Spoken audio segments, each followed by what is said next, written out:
Hi, everybody. Thank you, first of all, very much for joining me on this Thursday evening. I know there's a lot of other places we can all be in this moment in London, so here we are in England. My name's Caitrin, and I'm a cheesemonger for Neal's Yard Dairy. We are a cheese shop in London, based in London. And what I'll do tonight is basically talk through each of the cheeses on your cheese board today, the ones you received in your package. So you'll have Montgomery's Cheddar, you'll have Tonworth, the kind of Camembert style cheese, and you'll have Colston Bassett Stilton, which is a Stilton style, of course. And so what I'll do is I'll just kind of talk them through and discuss a bit of the history, how it's made, what kind of makes it special for us, and of course, how to best enjoy them.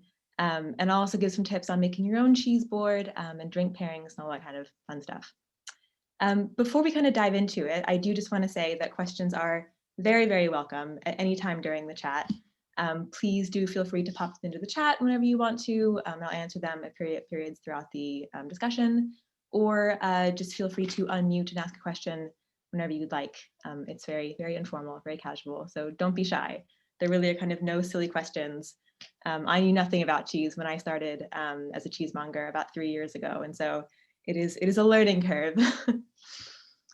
Great, so as a quick intro to ourselves, to Neal's Yard Dairy, we are not cheesemakers ourselves, as our name might imply, as a dairy. Instead, we specialize in selecting and maturing handmade cheese from around the United Kingdom and from Ireland. So we work with about 40 cheesemakers at the moment, all very kind of small scale, a lot of kind of family farmers, a lot of them working with their own animals, own milk. So really great people to work with in general. And Neal's Yard Dairy opened back in 1979, so I guess about 40 years ago, in a tiny little corner of Covent Garden in London called Neal's Yard, which if you've been there, I think some of you are maybe based in London. If you've been there, it is nowadays a very kind of beautiful, very Instagram friendly, gorgeous, colorful kind of bit of London. But at the time, it was a quite like derelict, kind of rundown bit of the city. And we kind of started there as a little dairy at that point, where we did kind of make fresh cheese and yogurts, all the kind of fresher items of dairy. And in the 1970s, and I guess in the 1980s as well, was a time really when British cheese was kind of not at its best, I would say. Handmade cheese in Britain, which had been a massive industry for hundreds of years, kind of going back before the Industrial Revolution, that was kind of dwindling away in the face of a lot of factory-made cheese. So I grew up, which probably you did as well, on kind of block cheddar and block Cheshire and the cheese you would buy in the supermarkets that are kind of wrapped in plastic. We don't really know where it comes from. It is just cheddar. It's level 1. It's mature. It's extra mature. Not too much detail. And so a lot of recipes of traditional British cheeses were either kind of extinct at this point, they weren't being made in the farms at all, or they were down to maybe 1 or 2 producers who were still kind of making them in this traditional way on the farms by hand in kind of very small batches.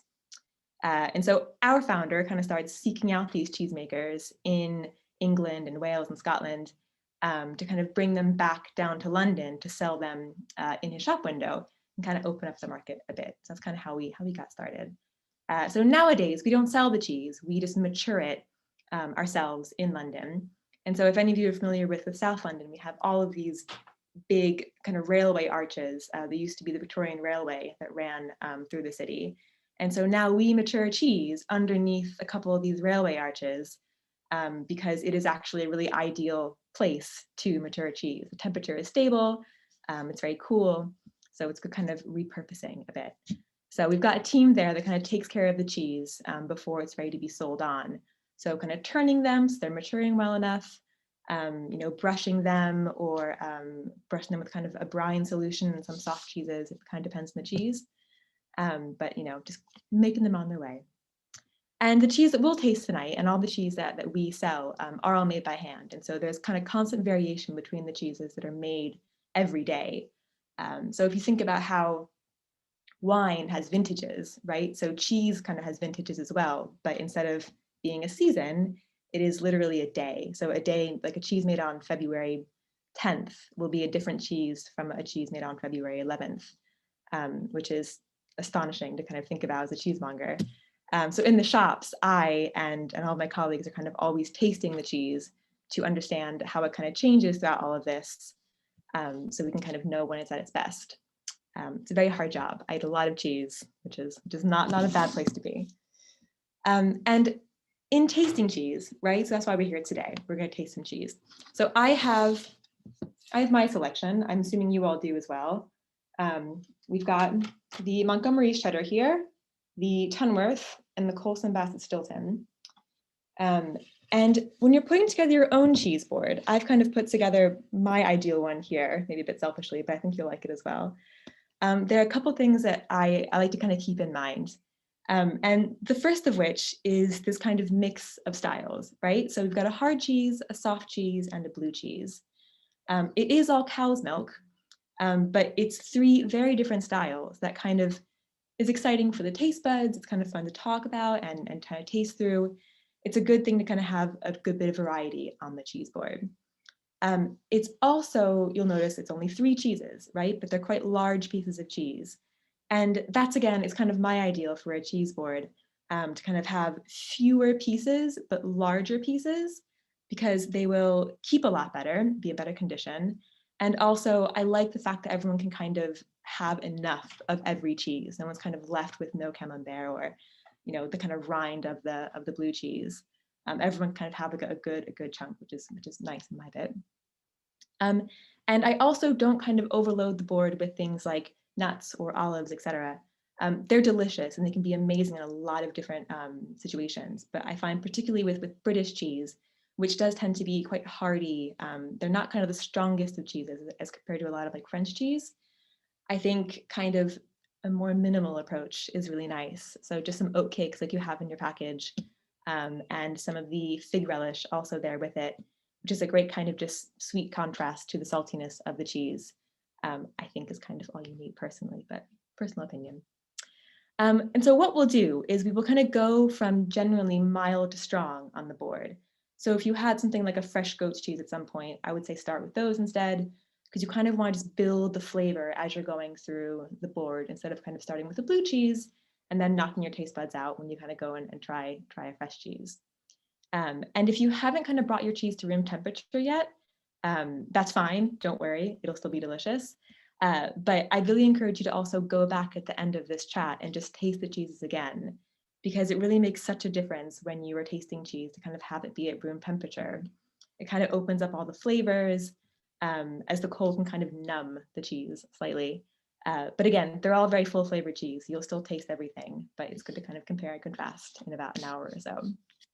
All right, last thing before I kind of go on to the cheese themselves, I want to touch on wine and beer pairings, right? Which is always a big question and one that I still like to experiment with in a lot of ways.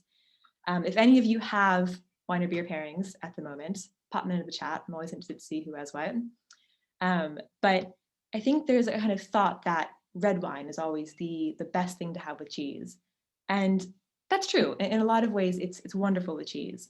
But it can also be kind of overpowering as well, because red wine's a quite strong flavor. And if you're matching that with a gentler cheese, it kind of might just fight each other, right? And so I actually tend to like white wine a lot better with cheese. It tends to kind of go with a greater variety. And all you really need in a drink pairing is a little bit of acidity to kind of cut through all that rich dairy. And so things like Sauvignon Blanc or like Pinot Grigio are actually really, really great cheese wines, because it's just a very simple thing to kind of refresh your mouth as you're then eating more cheese, which is the point of having a sip of water, is to have more cheese, personally. And if you're a beer drinker, I really, really recommend trying things like IPAs or like hoppy beer with British cheese in particular. I just find it's a really good contrast with things like cheddar or the Cheshires or Lancashires. It's just a really, really nice pairing. Oh yeah, I see Hattie is a rosé with cheese kind of gal, which is definitely a good shout. Yeah, rosés are fantastic with that. It's just that acidity, right? It's perfect. And Emily, who has a port, the port will be amazing with a Stilton at the end. So get ready for that. Big pairings coming up. Great. Any questions so far on any of that stuff? Please feel free to pop them into the chat. Come off mute if you'd like to. All right, great. So what I'll do is I'll start with the 3 cheeses we have here. The reason I've chosen these is they really are some of our top sellers, and for good reason. They each kind of represent the height of this style of cheese in Britain. Cheddar, a soft cheese, which isn't traditionally British, but a soft cheese, and Stilton. The Montgomery Cheddar is really like the benchmark for traditional Somerset cheddar. Tonworth, which is a Camembert style cheese, so it's not British, but it's a really good example of kind of modern British cheesemaking, with a lot of cheesemakers kind of bringing in European styles and making them here with British ingredients, and it being wonderful. And then Stilton, of course, which is one of the most well-known British cheeses, the king of cheese in a lot of ways.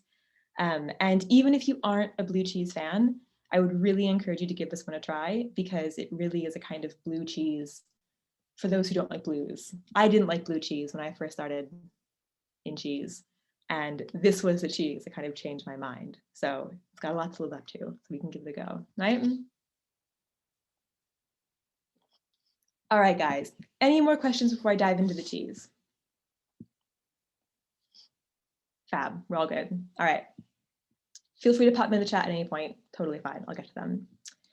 Great. So I will start with Montgomery's Cheddar, which is this lovely little chap right here.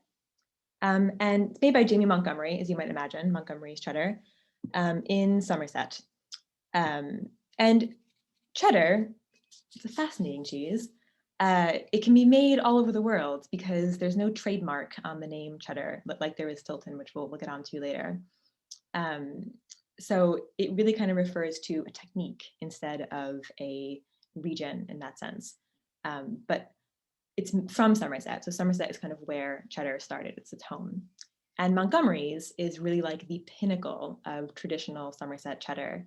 It's made in the same farm since, I think, 1911 by the same family. So it's a 3rd generation cheesemaker.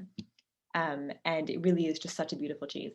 It is actually the cheese that I can credit with getting me really into cheese, because as you can kind of imagine, as you can probably tell, I'm American. I'm not from the UK.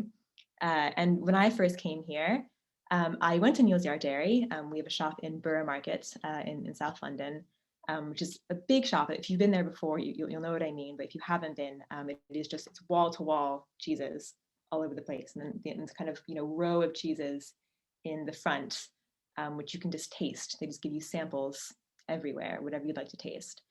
And I remember walking in and being hit with this massive smell of cheese in a great way. And then a cheesemonger, handing me a piece of Montgomery's cheddar and just saying, taste this. And I did. And it was such a revelation because I grew up in the States with probably similar cheddar to what you've had in your own childhood, which is typically very strong, the kind of extra mature, very, very punchy cheddar you get in the supermarket. And that cheddar to me was just a very basic cheese. It was just cheddar is just cheese. And I get handed Montgomery's cheddar and it blew my mind. Because I remember kind of walking around the shop and the taste of the cheddar was still in my mouth like 10 minutes later. I was still tasting it and I was still kind of smelling it, which was just incredible. And that really for me is the biggest difference between a kind of handmade artisan cheese and the ones that are made in factories. It's just beautiful length of flavor, and it's just much deeper and amazing. It's really good.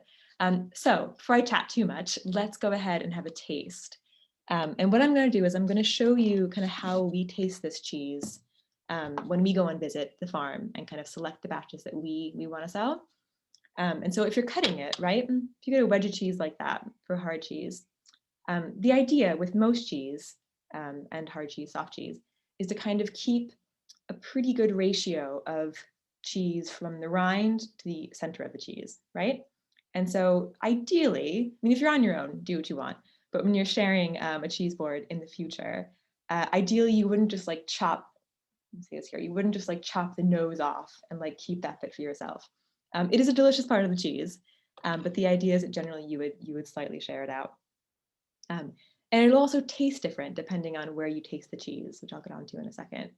But so what we do in the actual farm is cut a piece off. I actually am cutting off the nose because it is just myself eating it. So what are you going to do?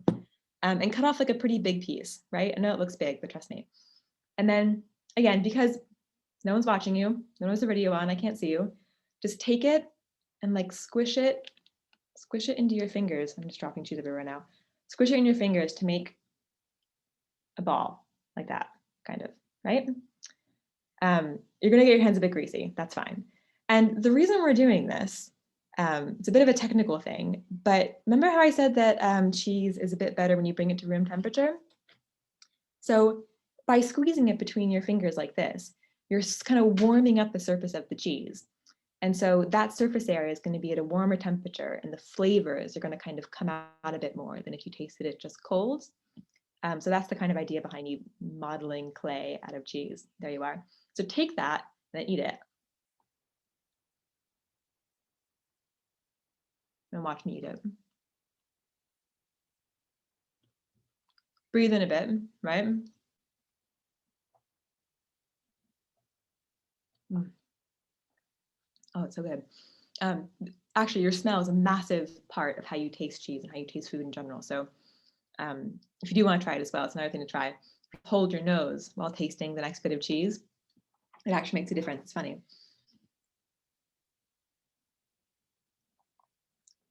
Oh, it's so nice. So if you're tasting that, what I taste in that, it's very rich. It's a bit sweet almost, very kind of like nutty and savory. Someone actually once told me, which I thought was a great way of describing this, that it tastes like the caramelized edge of a Sunday roast, which I thought was a very poetic way of describing how this cheese tastes. And pretty good, because it is just like very savory, but it has a kind of caramelly sweetness at the end that you would get on like a caramelized roast. Oh, that's so funny. So Sophia says, I tried this one before we started and it tasted so different doing it like that, which is great. Yeah, so it is, I know it looks weird when you kind of, macerate the cheese in your hands, but having it be warm actually does make such a difference. It's crazy. And I wonder if anyone has a piece, because again, I think all of you probably should have the same batch since it's been out on the same day. But I'd be curious to know if any of your cheese has a bit of like a crystalline crunch to it. This cheese often has that as it is a bit older, because the kind of like amino acids in the cheese can kind of knit together with age and make this kind of nice like crunchiness. Hattie asked why this cheese isn't vegetarian. It's a very good question. So the kind of main answer is, right, is that when you are making cheese, all traditional cheeses, as they were made back in the 1900s, were made with an ingredient called rennet. And most cheese today, most traditionally made cheese, is still made with rennet. And what rennet is basically an enzyme, and I'm sorry for the vegetarians on this call, it's not the prettiest thing, but rennet is an enzyme that comes from the stomach lining of the animal that consumes this milk. And what the enzyme does is, because when those young animals are drinking milk as young animals, that enzyme helps them digest the milk and kind of like knit together the proteins in the milk. And so rennet does the same thing for cheese.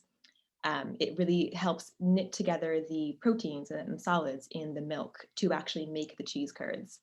And so sometimes nowadays, there are vegetarian alternatives to this product that are made from, some are made from like mushroom spores, some come from like thistle stamens, some are lab grown, it just depends slightly.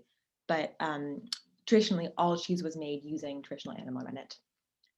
So Hattie, if you pop me a separate message at some point, I can recommend some vegetarian cheeses for you. That will be delicious, but give me a shout, all right? And I have another question, is the crusty part edible? And I assume you mean this bit, yeah, I guess? And the answer to that is, on most cheese, yes, it is edible. So this is just the rind, right?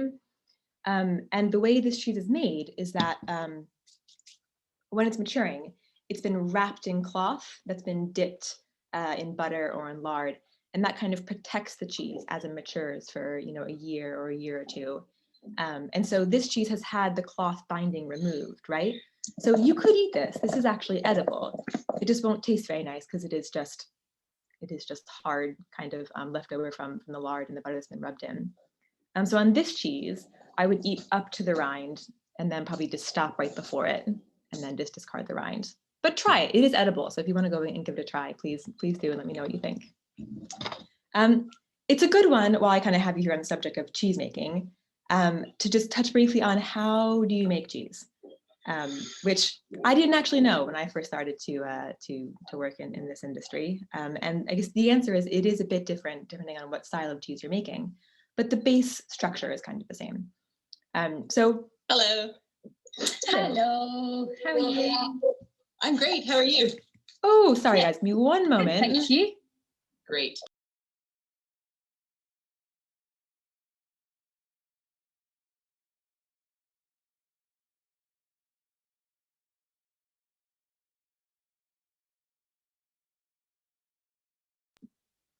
Hi, guys. Sorry about that. Slight little interference. Anyways, so cheese making, right? All cheese is made from the same base 4 ingredients. So you've got milk, of course, salt, something called starter culture, and rennet, which you talked about. So all the cheese you kind of see all over the world starts from those 4 ingredients. And the way you kind of get these thousands of different kinds of cheese is the way cheesemakers use these ingredients and how they decide to mature the cheeses, kind of how old they mature them for, and what temperature. There's always different variables. And so cheese kind of comes in from the milking parlor, typically, so into a cheese making room. And the cheesemaker warms up the milk a bit to kind of activate the lactic bacteria in the milk, kind of like yeast in sourdough, right? So you kind of want to activate these active cultures that will actually start to act on the milk and begin to kind of ferment. And Montgomery cheddar, as again, most traditionally made cheeses are, is made with raw milk. And what that means is just that it's not pasteurized. So pasteurization is used in a lot of, well, in most milk and in a lot of cheese as well. And it just involves heating up the milk to a certain temperature, I think about 50, 60 degrees, I forget. And that kills off a lot of the bacteria in the milk. And so it's a way of being like extra safe that no kind of bad bacteria kind of gets through in the finished product. Raw milk cheese is very safe to eat, particularly as you're working with producers who take such good care of their animals, such good care of their milk. As you can imagine, there is a lot of legislature and a lot of kind of health checks to make sure that like using raw milk and cheese is safe and appropriate. So don't worry about the health, aspects of that at all in the cheese. But the good thing about it is that if you don't pasteurize your milk for cheese, you're kind of letting all the kind of good bacteria continue on in the cheese, which kind of makes it taste really interesting. And so it makes it kind of vary between batches, which is really exciting. So you've got your warm milk, right? And then you're adding in a starter culture, which again acts as this kind of, what's the word for it in sourdough? It's almost like a starter in sourdough. So it's an extra bit of bacteria that kind of makes the entire batch of milk start fermenting, start kind of transforming into cheese. So as because I think you kind of add in sourdough, you'd add in like a bit of already fermented dough into the sourdough batter, and that kind of gets it all going. It's the same mentality in cheese. So once all that's kind of cooking, you then add in your rennet, or the thing that kind of then coagulates the cheese curds, and that begins to separate out the solids from the liquids in the milk. And so you've heard the expression like Miss Moffat and her curds and whey. The curds are the solids and the whey are the liquids. And so particularly in hard cheese, because the idea is that you want to get that as dry as possible so it'll last very long, they go through a lot of processes to just start draining the whey out of the curds. And so this is where cheddaring comes in, the verb cheddaring. And so in hard cheese, to drain the whey, you first kind of cut it into very, very small cubes using either big knives or these kind of almost like sieve looking things. And you want to get them into very, very small little cubes. And then what you do is you kind of form these into these little slabs. And then the cheddaring process involves stacking these slabs one on top of one another. So it ends up looking like a big stack of pancakes, like American style pancakes, kind of going up and up and up. And the whey then just helps to drain out of those curds by just like the gravity of the cheese kind of pressing down on all of the curds. And that's cheddaring. So that actual process is what makes a cheddar as a noun. Those drain curds are then kind of mixed with salts to, again, further drain away, and they're pressed into the molds and then become the cheeses that you see as the big, 25 kilo cheddars. Montgomery's cheddar, as this pinnacle of like Somerset cheddar, it is one of only, I think 3 remaining Somerset cheddars that are made in truly this traditional style as it would have been pre-industrial intervention back in the early 20th century, I want to say. And so what that means to be a traditional Somerset cheddar is that it's made with unpasteurized milk, and it's made with traditional rennet, as you mentioned. It means it's cloth bound to mature. So as you mentioned, it being kind of covered in cloth to mature to kind of keep that moisture in. And it's aged for a minimum of 1 year. And so Montgomery's is exactly that. It's usually about 12 to 14 months old when it's sold. And if you kind of kept aging it on, it would simply just get more acidic, it would get more sour, it would get drier in texture. And you actually kind of taste, if you want to, what it will taste like in about a year or so.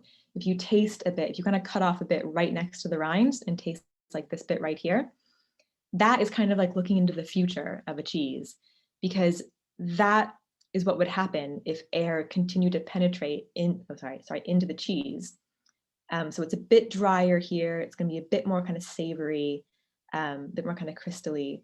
And so you can kind of look into the future of the cheese by just tasting just under the rind, which is kind of fun. What are you going to do?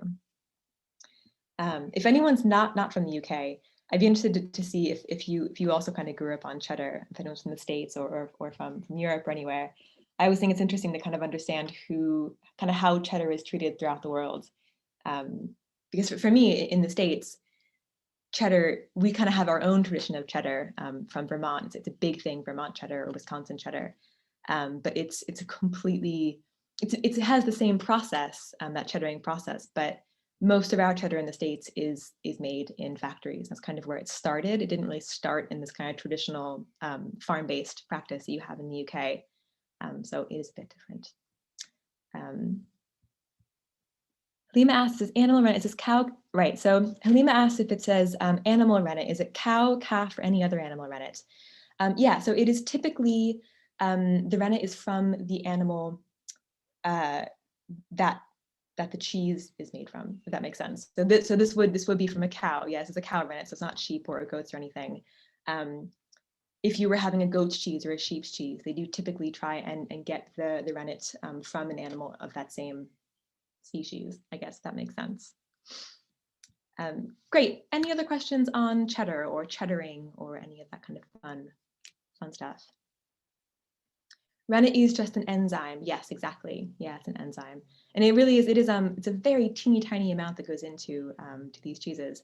I can't quite think of a way to do it proportionally, but I made Lancashire with Kirkham, Graham Kirkham, who makes Lancashire up in Lancashire, of course. And I remember he had this massive vat of milk, and I mean probably the size of it's a room-sized vat of milk. It's a mind-boggling amount of milk. And I think the amount of rennet was it was like maybe like a quarter of a cup. Like it was a tiny amount. It's crazy because it is an active ingredient, so you only need a little teeny tiny bit. But it's fascinating. Cheese is endlessly fascinating from a scientific point of view. Great. Okay. Any other questions on cheddar? Pop them on in the chat. I will answer them for you. And otherwise, I will head on to our next cheese, which is Tonworth, which is probably the one that is stinking up your cheese board, because I know it is mine. I'll try and pick it up, but it is quite delicate. So this is Tonworth. Here she is, lovely little cheese. And this, as I was saying before, is not a traditional British recipe, but it is made in Britain. It's made in Hampshire by Stacey Hedges. And it really is, it is the British alternative, not alternative even, but just our answer to Camembert. Not like Montgomery's, which is obviously such a traditional British recipe. But Tonworth is, again, a great example of a very young British cheese. It's only about 15 years old, I want to say. I think she started making this in the early 2000s. And it's a great example of this kind of new generation of cheesemakers who are finding the UK to be a really kind of interesting and dynamic place to come and make cheese. Because if you think a bit about how cheese is treated in France or in Europe or in Italy in general, there are a lot of protected names. So you've got, Parmesan. So you can only call Parmigiano Reggiano that name if it's made in a specific part of Italy, to a specific recipe. Roquefort in France is a great example, or Brie de Meaux, or Gruyere, or all these kind of like very famous big cheeses that we know in Europe all have protected names.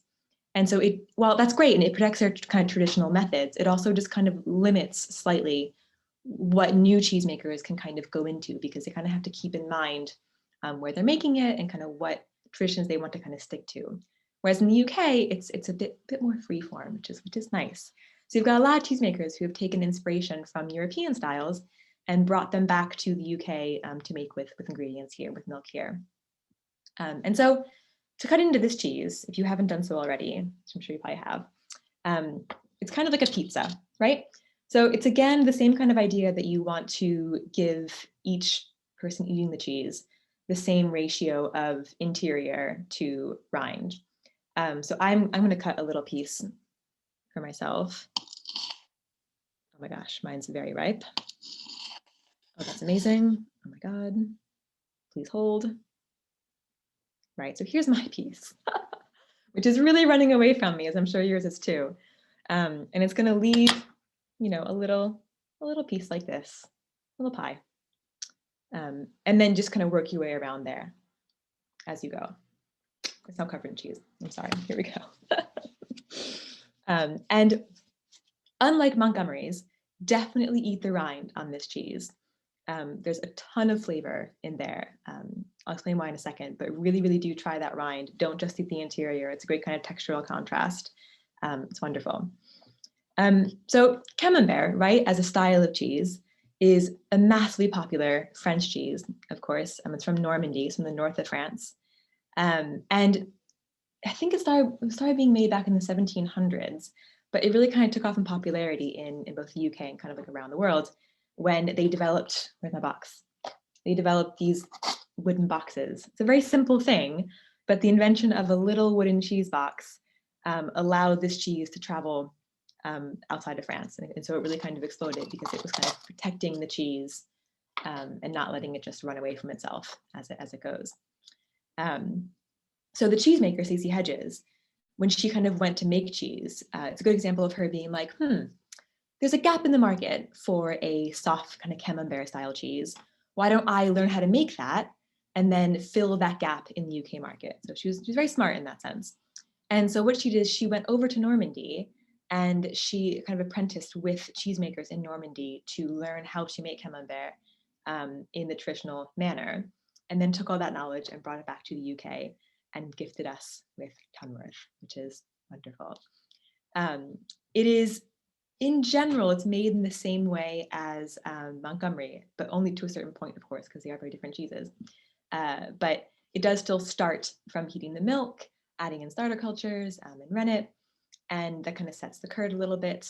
But from here, it's a much slower, it's a much gentler process, which creates this obviously very creamy cheese. So instead of cutting the curds into tiny pieces, like in the cheddar, they're cut into much larger pieces and done so by hand with this massive knife. And that kind of keeps more moisture in the curds, right? So instead of trying to press out all the moisture like cheddar, we kind of try to keep the moisture in the curds in this one. And so instead of pressing them into molds, they're very gently ladled into these molds and then kind of allowed to just drain slowly overnight, kind of under their own pressure. And then these cheeses, you'll see obviously has a white rind on it, right? And that is a mold rind. So that is mold. This is the fun part about cheese, is you are eating mold. And what happens there is that it's kind of placed into a maturing room, and these mold spores are introduced into the room, into the atmosphere, and they begin acting on the milk in the new cheeses to kind of start making this mold. And so it's called a mold ripened cheese, as you can imagine. That makes sense. And this is kind of the technique that is used for most soft cheeses in this manner. And what that kind of means is that if it's mold ripened, it means the cheese is ripening from the outside in. And so if we My cheese is very ripe, so it's a bit hard to see the difference. I'm not sure how yours is. But you can see here, right? It's a very gooey piece of cheese. And if this cheese was a bit, maybe a little bit younger, you'd be able to see, my finger's gonna be so messy, cheese.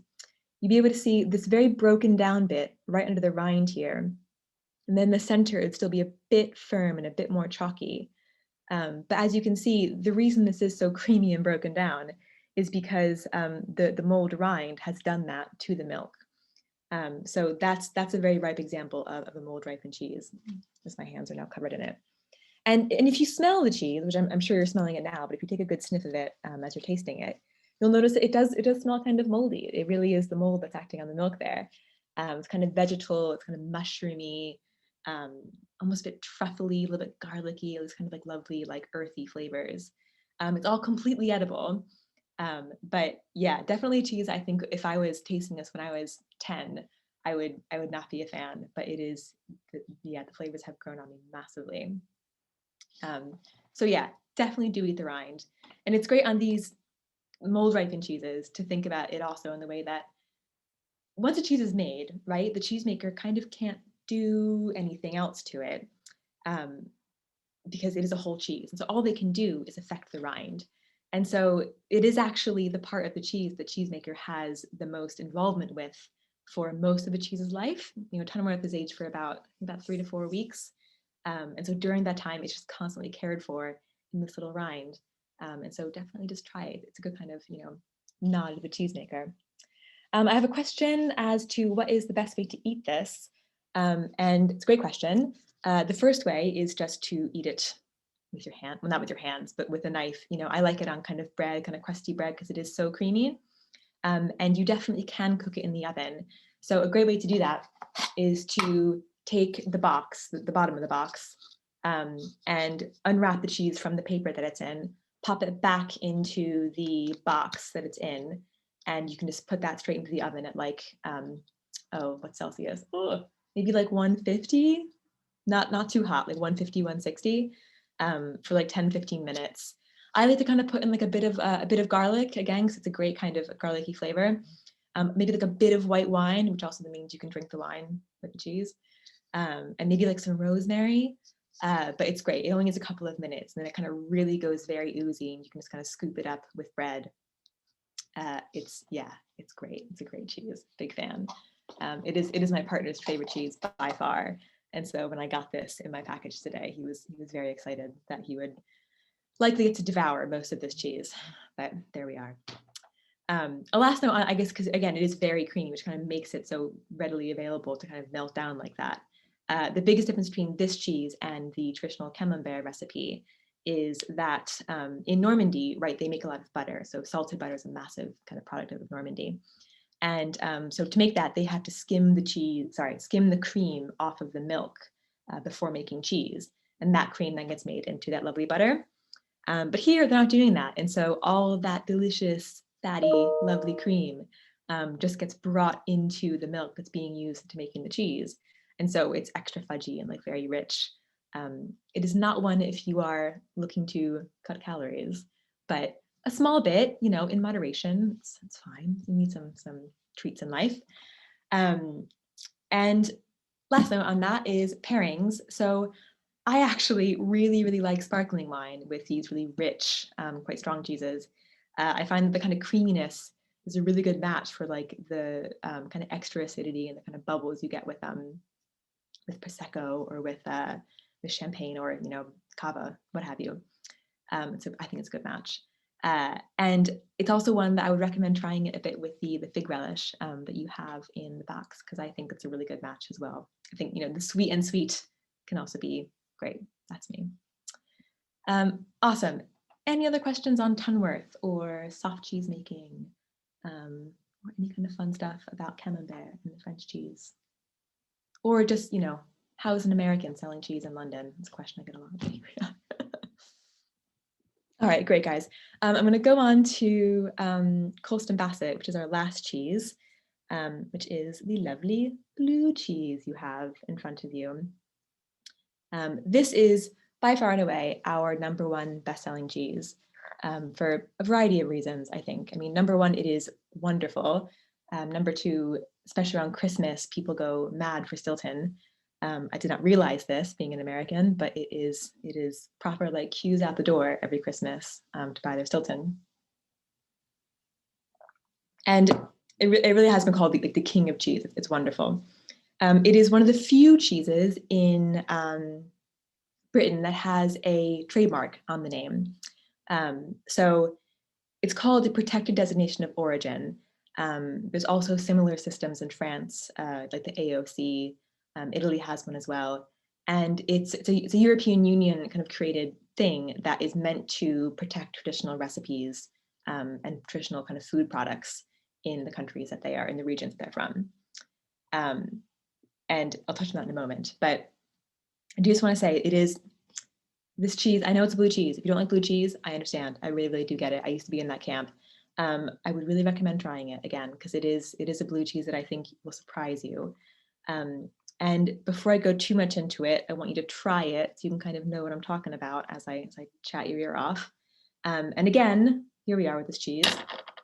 The idea is generally that you want to get a piece that gets both the nose here and then all the way back to the rind, because it's all edible, it's all amazing, and it tastes different at every point of the cheese. So this will taste different from here, and that'll taste different from the rind. And so basically, if you just want to take that triangle and just chop off like a slice of that triangle, so you have like a little mini triangle, and then have a taste around the different parts of the cheese, and we can have a chat about it. Ooh, so I wipe off my hands once more. So as I'm saying, the trademark on the name, right? It just means that makers have to follow certain criteria in making these cheeses. And the funny thing about Stilton is that it's the only cheese that I know actually that it's written into the law that the milk has to be pasteurized for it to be called Stilton, which is a bit strange, because most trademarks, most protected designation of origins, are intended to protect the traditional way of making a product. And for cheese, that never includes pasteurization, because pasteurization just was not invented at that time. So back in the day, it was all raw milk cheese. So it's a bit of an odd one. So this is a pasteurized cheese. And there's only, I think, about 5 producers that can legally produce and call their cheese Stilton in the UK. And so Colston Bassett is one of them.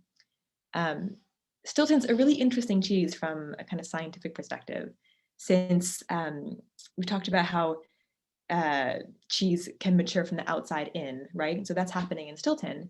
But at the same time, because of the blue mold on the inside, it's also maturing from the inside out. So outside in, inside out at the same time. And Colston Bassett is kind of an even more kind of special example of a Stilton, because everything's done by hand, and everything is also very gently hand ladled, and they make it to a very specific recipe for us, which I'll explain the difference in that in a second. But before I go on to that, I just want to talk about how blue cheese becomes blue, because that kind of is the crux of Stilton, right? Is the blue mold. So there are a lot of kind of very romantic stories about how blue cheese was invented. My favorite, it kind of all goes back to Roquefort, which is a sheep's milk cheese from France. And the story kind of goes that there was a shepherd who was watching his sheep one day. He kind of sat down with his lunch of bread and curds, watching his sheep, and he sees a lovely shepherdess kind of wander by. And so he's like, oh, I'm gonna go and find her. And so he leaves his lunch in a cave, in a nearby cave, and just heads off after the shepherdess to kind of win her heart. And so days pass, and then he kind of returns to this cave, kind of dejected, he didn't get the girl, and comes back to his lunch, which has developed a bunch of blue molds on the curds sitting on the bread. And he's like, well, whatever, I'm hungry, I'm gonna eat it anyways. And so he eats it, and lo and behold, it's amazing. And therefore, blue cheese has been born. It's quite anecdotal. I'm sure there's maybe some truth in there somewhere.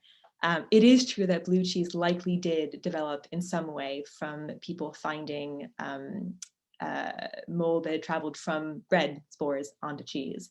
But I think the shepherd story is probably a bit of a fairy tale, but a fun one. But anyways, there are still cheeses that do actually allow blue mold to develop naturally. If you've had kind of like artisan Cheshire or Lancashire or even Montgomery Cheddar has it sometimes, they'll have a kind of like a blue vein running through it. And that's basically just a bit of air that's kind of popped into the rind through a crack or something. But anyways, in Stilton, to make the cheese, you make the cheese itself, right? So same kind of process as the harder cheeses. So heating up the milk, separating out the curds, draining the whey, making the cheese. But when you're heating up the milk, you add in blue mold at that point. So you mix it into the milk. And the mold itself is actually called Penicillium roqueforti, after the blue cheese in France. That was the be all end all of blue cheese.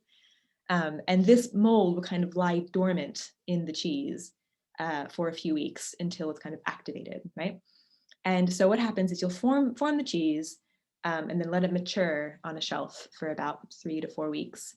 And then at that point, a cheesemaker takes these big stainless steel needles, kind of look like knitting needles, a bit thinner, and they pierce the cheese all around the outside, kind of through the middle of the cheese. And so if you look, I'm trying to see if I see it in my, it's hard to see in mine, but I think if you look on your rind, you'll probably see little holes in the rind, and those will be the kind of piercing holes.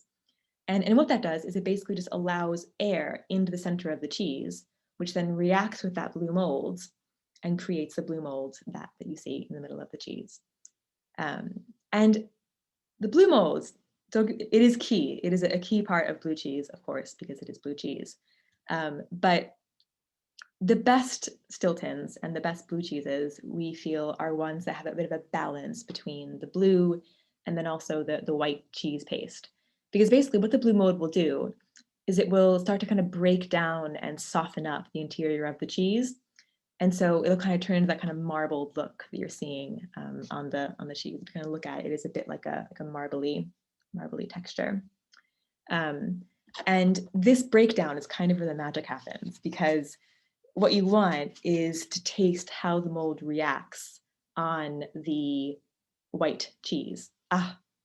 Era sings a piercing line. It's fantastic. It's great stuff. So you want to taste how that blue mold is affecting the white cheese.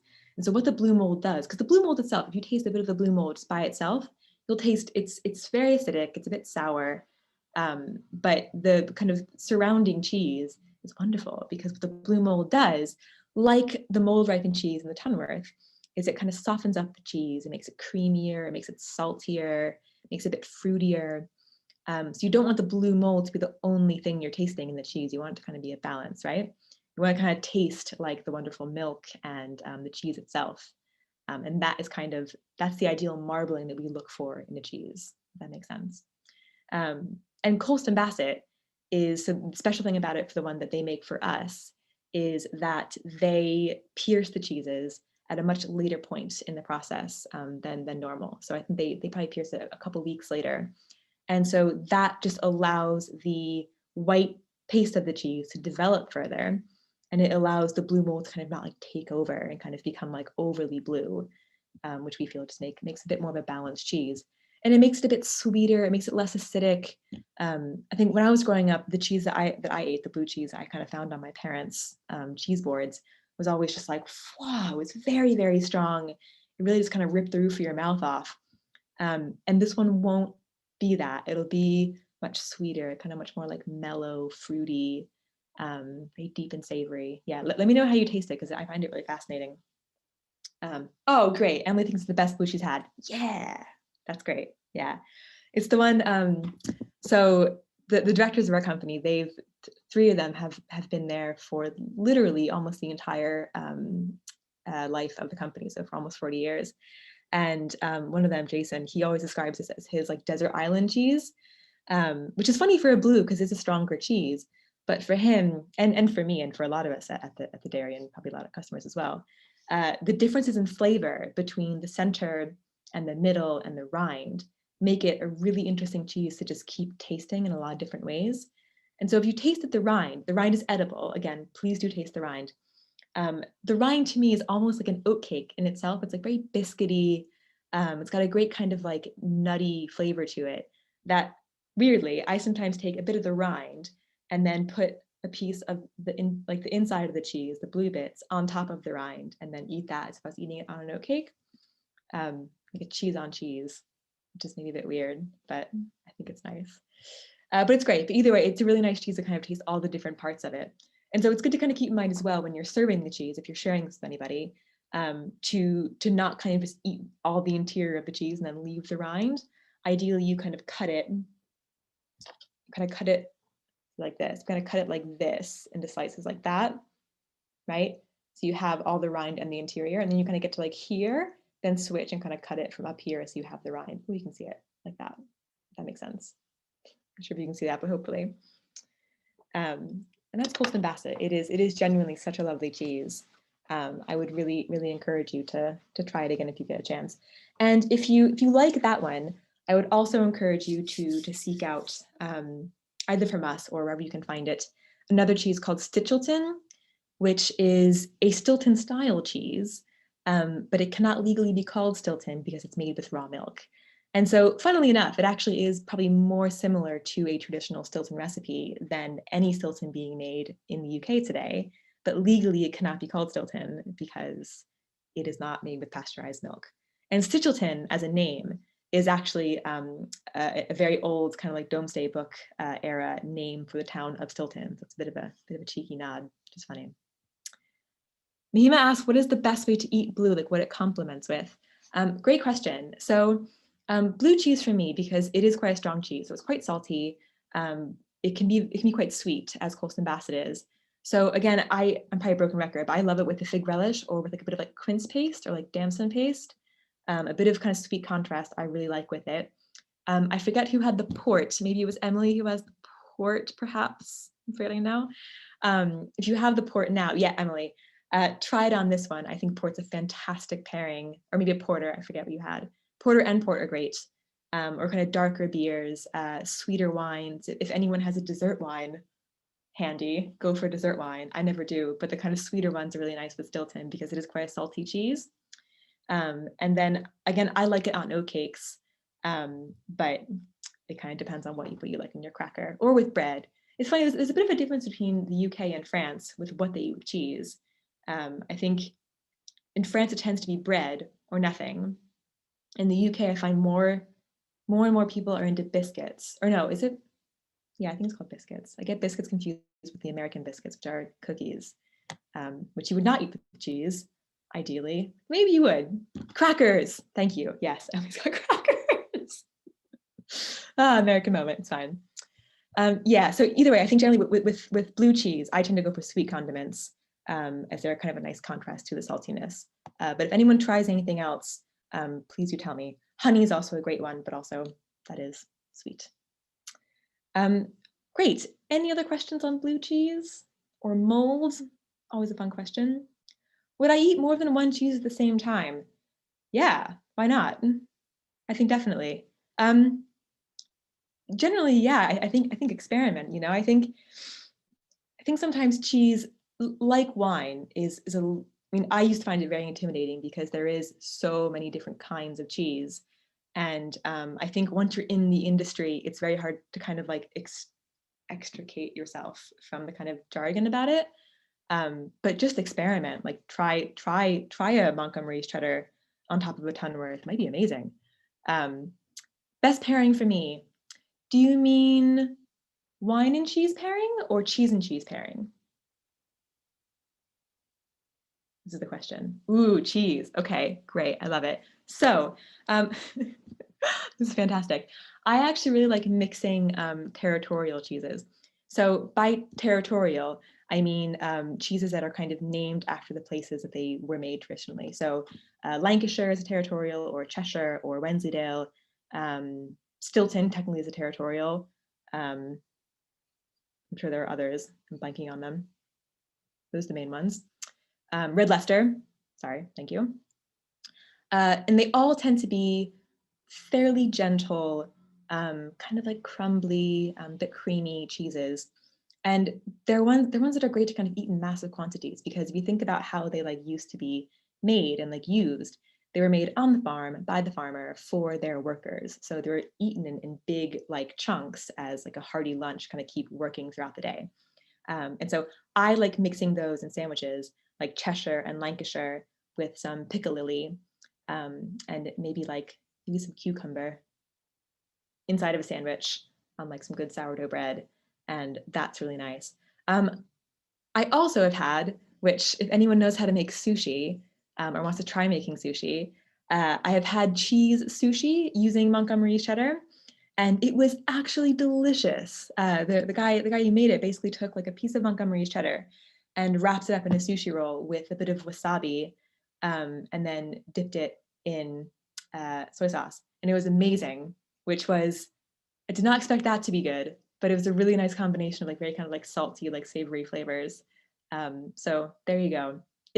They're great cheeses to cook with, and if you do actually find yourself with like a bit too much cheese on this cheese board, which I'm sure you won't, but maybe you will. Particularly the Montgomery's is a great cheese to cook with because it's so flavorful. You can grate a tiny bit on top of anything you would grate cheese on, whether it's pasta or bakes or vegetables or whatever, and it adds such a massive like boost of flavor with a tiny bit of grated cheese on it. So generally just experiment.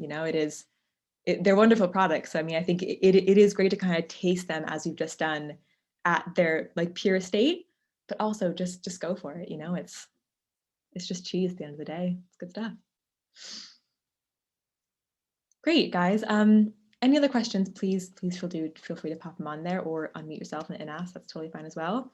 And as I said before, I do really encourage you to go back and taste all your cheeses again. I'm sure you're doing so anyways, but do it again.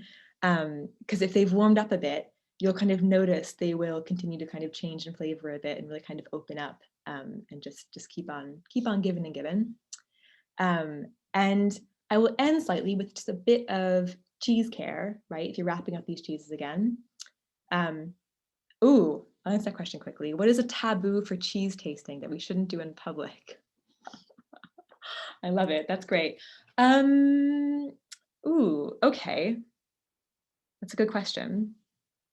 I would say the two biggest for me, one is a personal preference and one is like kind of general etiquette, I guess, is soft cheeses that have a nose, right? So that's like brie slices like this, you kind of get in a triangle. I would say a big taboo is to just cut off the nose of the cheese. And by nose, I mean basically if it's a triangle piece like this, if you just cut off the top here. If you're by yourself, go for it. That is your cheese and you deserve that nose piece. But because it does tend to be the creamiest and have a lot of the most flavor, it is probably not the best practice to just chop that off if you're kind of in a bigger group. So instead, what I would do is if you have this triangle like here, right? You just kind of like slice like kind of slices. So you kind of keep it in a triangle shape as much as you can. And that's generally the kind of way you go about it. My personal taboo is using a cheese knife that has had blue cheese on it on other cheese. And that is only because blue cheese is just such a strong flavor and I love it. But it is a tough one. If you take a blue cheese knife and use it to then cut through a fresh goat cheese, it is a very, very different experience. And yeah, that is one that I get on my own family about for doing. And I really like cheese knives, right? I think people get a bit, cheese knives like these are wonderful. I love it.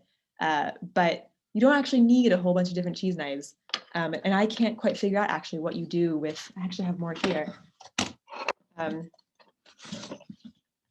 me, so like things like this, right? And like things like that.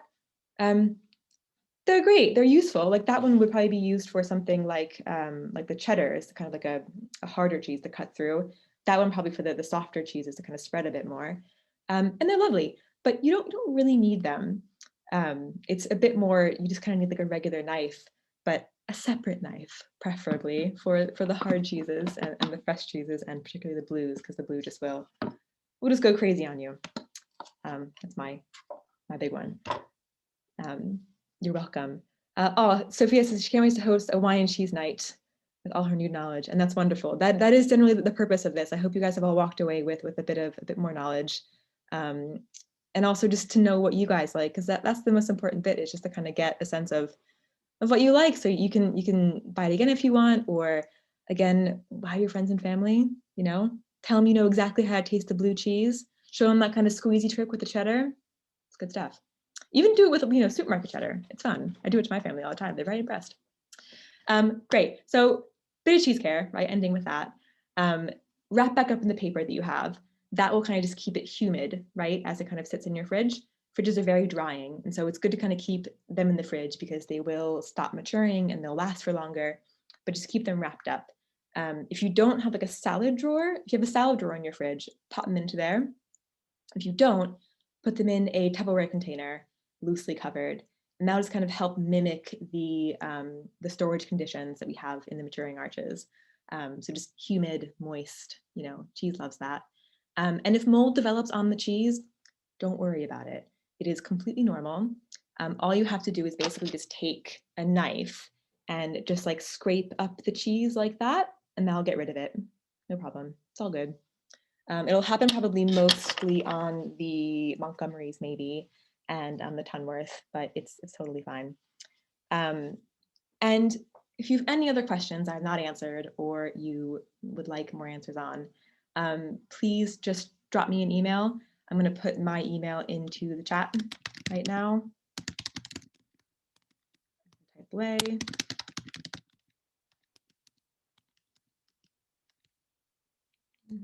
That's mine.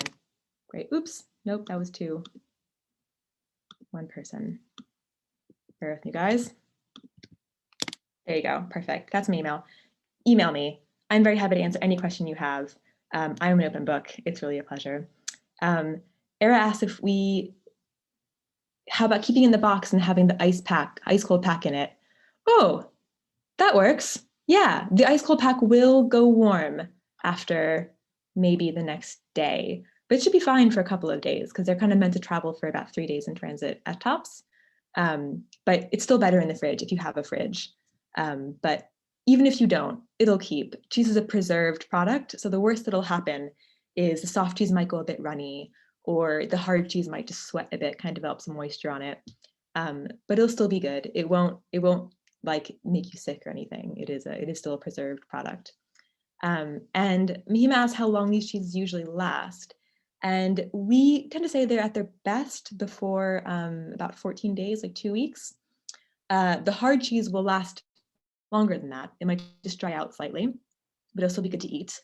The soft cheese will be the one to eat first because it'll just kind of run away from you, especially as mine literally is running away from me now on my plate, as I'm sure yours are as well.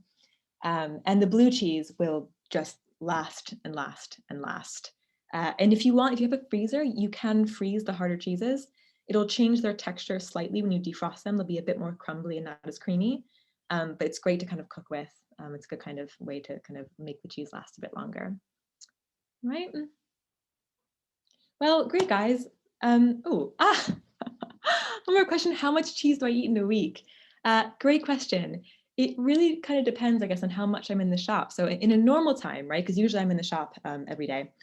At the moment, most of us are remote, and so I'm doing a lot of remote cheesemongering. Here we are. But in a normal day in the shop, we are eating cheese literally constantly. So we taste through all the cheeses in the morning to know what they taste like that day, and then taste through it also every time you kind of sample it out to a customer. And so probably I would say at least about 200 grams a day, which sounds like a lot, but it's not too much, but it's a fun job. And also, last thing to say, if any of you are in London and like look for a holiday job over the Christmas period, do let us know. It's such fun. It's how I started there, and you get to just eat cheese all day and talk about cheese with people, which is great. But either way. All right, guys, I'm going to wrap up. I just want to say thank you very, very much for joining me again tonight. Thank you for hosting me. It's really been a pleasure to chat cheese once more. I miss it. So thank you guys very much. Again, please do email with any questions at all. If you miss my, what's it called, email in the chat there, go on our website. All of our contact details are there. And that's great. Thank you all very much. Have a wonderful evening and enjoy the cheese. All right. Bye, everyone.